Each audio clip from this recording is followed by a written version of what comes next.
भगवान विष्णु कहते हैं कौन सी स्त्री के भाग्य में पुत्र नहीं होता है और कौन सी स्त्री विधवा होती है। कौन सी स्त्री के भाग्य में पुत्र नहीं होता है। एक बार माता लक्ष्मी क्षीर सागर में भगवान विष्णु के पैर दबा रही थी तो पैर दबाते हुए माता लक्ष्मी ने भगवान विष्णु से कहा, हे प्रभु, आज मेरे मन में 3 प्रश्न उठ रहे हैं। यदि इन 3 प्रश्नों के उत्तर देकर आप मुझे संतुष्ट करेंगे तो मेरे मन को बहुत शांति मिलेगी। तब भगवान विष्णु कहते हैं, हे देवी, तुम्हारे जो भी प्रश्न हैं तुम निसंकोच होकर पूछो, मैं तुम्हारी शंका का निवारण अवश्य ही करूँगा। तब माता लक्ष्मी कहती है, हे प्रभु, वह कौन सी स्त्री होती है जिसके भाग्य में संतान सुख नहीं होता है। दूसरा प्रश्न है कि कौन सी स्त्री समय से पहले विधवा होती है। और मेरा तीसरा प्रश्न है कि कौन सा श्रृंगार करने से स्त्री को स्वर्ग में स्थान प्राप्त होता है। तब भगवान विष्णु कहते हैं, हे देवी, तुमने उचित ही प्रश्न किए हैं। तुम्हारे यह तीनों प्रश्न अत्यंत महत्वपूर्ण हैं। इन प्रश्नों का उत्तर संसार कल्याण के लिए है। जो भी मनुष्य इन्हें ध्यान से सुनता है उसे पृथ्वी लोक पर संपूर्ण सुख प्राप्त होते हैं और मृत्यु के बाद उसे मेरे लोक की प्राप्ति होती है। भगवान विष्णु देवी लक्ष्मी से कहते हैं, हे देवी, आज मैं तुम्हें एक अत्यंत पवित्र कथा सुनाता हूँ। इस कथा के माध्यम से तुम्हारे सभी प्रश्नों का उत्तर तुम्हें प्राप्त होगा, लेकिन तुम्हें इस कथा को ध्यान से पूरा सुनना होगा। इस कथा को कभी आधा अधूरा नहीं सुनना चाहिए। इस कथा में समस्त संसार का कल्याण छिपा हुआ है। जो भी इस कथा को ध्यान से पूरा सुनेगा उसके मैं 32 अपराध क्षमा करता हूँ। तब देवी लक्ष्मी कहने लगी, प्रभु, मैं आपको वचन देती हूँ कि इस कथा को मैं पूरे मन और लगन से सुनूंगी। आप कृपया उस कथा को आरंभ करें। तो दोस्तों, आप सभी से एक विनती है कि आप भी इस कथा को पूरा जरूर सुने। इसे आधा अधूरा सुनना पाप माना जाता है। कथा शुरू करने से पहले कमेंट में जय माँ लक्ष्मी और जय श्री हरि विष्णु अवश्य लिखें। साथ ही वीडियो को लाइक करना ना भूलें। तो चलिए आरंभ करते हैं। भगवान विष्णु कहते हैं, हे देवी, एक समय की बात है। मध्य प्रदेश में एक छोटा सा नगर था। उस नगर में एक सेठ रहता था। उस सेठ के 2 पुत्र थे और सेठ के दोनों बेटों का विवाह भी हो चुका था। सेठ के घर में किसी चीज की कोई कमी नहीं थी, किंतु सेठ की पत्नी का स्वभाव अत्यंत दुष्ट था। सेठ की पत्नी और सेठ के बड़े बेटे की पत्नी दोनों का ही स्वभाव दुष्ट था। सेठ की पत्नी अपनी बड़ी बहू का तो बहुत लड़ी प्यार करती थी, किंतु छोटे बेटे की पत्नी के साथ बुरा व्यवहार करती थी। घर की सबसे छोटी बहू अर्थात छोटे बेटे की पत्नी बहुत अच्छे स्वभाव की थी। ईश्वर पर श्रद्धा रखने वाली पतिव्रत नारी थी। वह अकेले ही घर का सारा काम किया करती थी और गृह कार्य में दक्ष थी। इतना अच्छा स्वभाव होने के बावजूद भी उसकी सास उसके साथ बुरा व्यवहार करती थी, उसका हमेशा अपमान करती थी। इसके पीछे का कारण बस इतना था कि बड़ी बहू को एक पुत्र था और छोटी बहू ने पुत्री को जन्म दिया था। पुत्री को जन्म देने के कारण सेठ की पत्नी अपनी छोटी बहू को बार बार ताना मारा करती थी, लेकिन वह बेचारी कर भी क्या सकती थी। जो भाग्य में लिखा होता है उसके साथ वही होता है। भगवान विष्णु कहते हैं, हे देवी, अब मैं तुम्हें छोटी बहू की कहानी सुनाता हूँ। इससे तुम्हें पहले प्रश्न का उत्तर प्राप्त हो जाएगा कि कौन सी स्त्री को पुत्र प्राप्ति नहीं होती है। हे देवी, सेठ की जो पत्नी थी वह पहले से ही दुष्ट और कुटिल स्वभाव की थी। उससे उसकी सास भी परेशान थी। सेठ की पत्नी अपनी छोटी बहू को सबसे ज़्यादा दुख देती थी। छोटी बहू का नाम था सुकन्या और सुकन्या को सताने में उसकी सास को बहुत आनंद आता था। सुकन्या बेचारी रोज सुबह ब्रह्मा मुहूर्त में जाकर अपने घर के काम करती थी और दिन भर काम करने के बाद उसे रात्रि को ही सोने को मिलता था। इतना होकर भी सेठ की पत्नी अपनी छोटी बहू से द्वेष करती थी। जब छोटी बहू झाड़ू लगाती तो उसकी सास आकर उसे ताना मारती थी कि तेरे हाथ में जान नहीं है क्या? तू जल्दी जल्दी झाड़ू लगा, मैं मंदिर जा रही हूँ। मेरे लौट कर आने से पहले तू भोजन बनाकर तैयार रखना और आते ही मैं उस भोजन को ग्रहण करूँगी। और सुन, अन्न का एक दाना भी बर्बाद न हो पाए। बेचारी सुकन्या चुपचाप अपनी सास का अत्याचार सहन करती थी और उसकी सास की हर आज्ञा का बड़ी ही विनम्रता से पालन करती थी। फिर छोटी बहू खाना बनाते हुए सोचने लगी कि मैं घर का इतना काम करती हूँ, लेकिन फिर भी मैं चैन की सांस नहीं ले पाती हूँ। मेरी सासू माँ किसी न किसी बात को लेकर मुझे ही ताना मारती रहती है। पता नहीं कब उनकी ताना देने की आदत जाएगी। सुकन्या इतना सोच ही रही थी कि तभी घर के दरवाजे पर खटखटाने की आवाज़ सुनाई दी। छोटी बहू ने सोचा, अभी तो भोजन तैयार भी नहीं हुआ है, लगता है मेरी सासू माँ आज जल्दी लौट गई। अब वह फिर से ताना मारेगी। तब सुकन्या ने दरवाजा खोला तो उसने देखा कि द्वार पर एक सन्यासी खड़ा हुआ है। वह सन्यासी सुकन्या से कहने लगा, बेटा सदा सुहागिन रहो, तुम इस सन्यासी के लिए कुछ भोजन का दान करो। हे पुत्री, मुझे बड़ी भूख लगी है।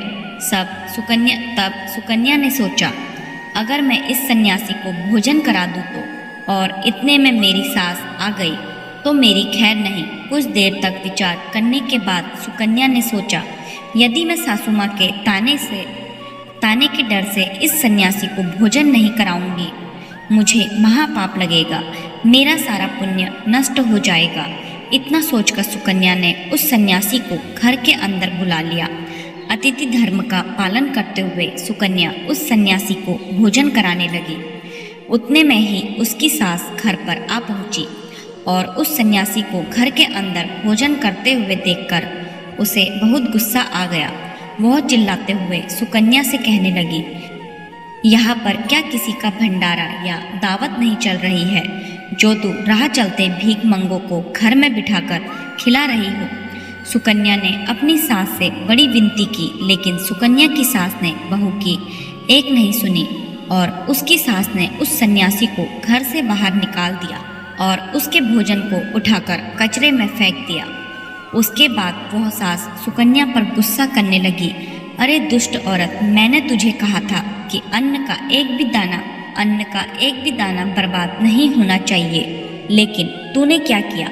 उस भिखमंगा को इतना सारा भोजन दे दिया।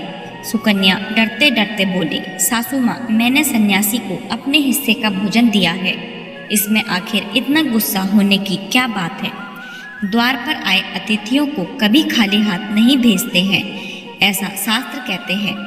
फिर सुकन्या की सास ने उसे बहुत डांटा। दोनों के बीच कई देर तक बहस हुई और सुकन्या के दुष्ट सास ने गुस्से में आकर सुकन्या को धक्के मारकर घर से बाहर निकाल दिया और घर का दरवाजा बंद कर दिया। सुकन्या देर तक घर के मुख्य द्वार के सामने खड़ी रही और बाहर से अपनी सास को आवाज देने लगी। सुकन्या की सास ने एक नहीं सुनी और उसे घर के अंदर आने नहीं दिया। फिर सुकन्या दुखी और उदास होकर अपने मायके के लिए निकल गई। मायके जाने के रास्ते में बहुत बड़ा जंगल पड़ता था। सुकन्या भूखी प्यासी रहकर उस जंगल के रास्ते से चलने लगी। तभी उसी समय अचानक जोर जोर से बादल गरजने लगे और मूसलाधार बरसात होने लगी। बारिश से बचने के लिए सुकन्या एक वृक्ष के नीचे जाकर खड़ी हो गई। वहां पर सुकन्या ने देखा कि पेड़ के नीचे में कोटर बना हुआ है। फिर वह बिना देरी किए जल्दी से उस कोटर में घुस गई। कोटर में जाने के बाद सुकन्या ने देखा कि अंदर कोई साधु महात्मा बैठे हैं। वह सन्यासी कोई और नहीं बल्कि भगवान विष्णु ही साधु का रूप धारण करके बैठे हुए थे। जब उस साधु ने उस सुकन्या को देखा तो बोले, हे पुत्री, तुम इस घने जंगल में अकेले क्या कर रही हो? रोना बंद करो, मैं तुम्हारे बारे में सब कुछ जानता हूँ। तुम्हारे ससुराल वाले अत्यंत दुष्ट स्वभाव के हैं और वे तुम्हें बहुत दुख देते हैं। इसका कारण केवल बस इतना है कि तुम्हें पुत्र की प्राप्ति नहीं हुई है। पुत्री को जन्म देने के कारण तुम्हें तुम्हारी सास के ताने सुनने पड़ते हैं। हे पुत्री, तुम चिंता मत करो, मैं तुम्हें एक पर्ची देता हूँ। इस पर जो भी उपाय लिखा हुआ है तुम उस उपाय को पूरे मन के साथ करो, फिर तुम्हें एक गुणवान पुत्र की प्राप्ति होगी। फिर सुकन्या ने वह पर्ची ली और वह साधु वहां से अचानक से गायब हो गए। यह चमत्कार देखकर सुकन्या बहुत प्रसन्न हुई और जब बारिश रुकी तो सुकन्या का पति उसे ढूंढते हुए उस स्थान पर पहुंच गया। सुकन्या ने अपने पति को सारी हकीकत बता दी और फिर दोनों ने ही घर वापस न जाकर उसी जंगल में रहने का निर्णय लिया। वहीं पर रहते हुए एक दिन सुकन्या के मन में पुत्र प्राप्ति का ख्याल आया और वह मन ही मन सोचने लगी कि यदि मेरा भी कोई पुत्र होता तो आज ससुराल में मुझे बहुत ज़्यादा इज्जत मिलती। तभी सुकन्या को उस साधु के द्वारा दी गई पर्ची की याद आ गई और फिर जब उसने वह पर्ची खोलकर पढ़ा तो उसने देखा कि जो स्त्री पुत्र प्राप्ति की कामना रखती है उसे रात्रि में अपने की बाई तरफ सोना चाहिए। ऐसा करने से कुछ समय बाद में बाई करवट लेटने से नाक का दाहिना स्वर और दाहिनी करवट लेने से नाक का बायां स्वर चालू हो जाता है। फिर जब पुत्र की इच्छा हो तो उस स्थिति में मिलन से पहले यह निश्चित कर लेना चाहिए कि पुरुष का दायां स्वर चलने लगे और स्त्री का बायां स्वर चलने लगे और उसी समय पर गर्भधान किया जाना चाहिए। ऐसा करने से निश्चित ही पुत्र की प्राप्ति होती है। इसके विपरीत नाक के स्वर चलने से पुत्र की प्राप्ति होती है। उस पर्ची में आगे लिखा हुआ था कि मासिक धर्म शुरू होने के बाद पहले 4 दिनों में पुरुष के साथ मिलन करने से पुरुष को रगड़ता प्राप्त हो जाता है और 5वीं रात्रि में मिलन करने से पुत्र की प्राप्ति है, पुत्र की प्राप्ति पुत्री है तथा 6ठी रात्रि में मिलन करने से पुत्र रक्त की प्राप्ति होती है।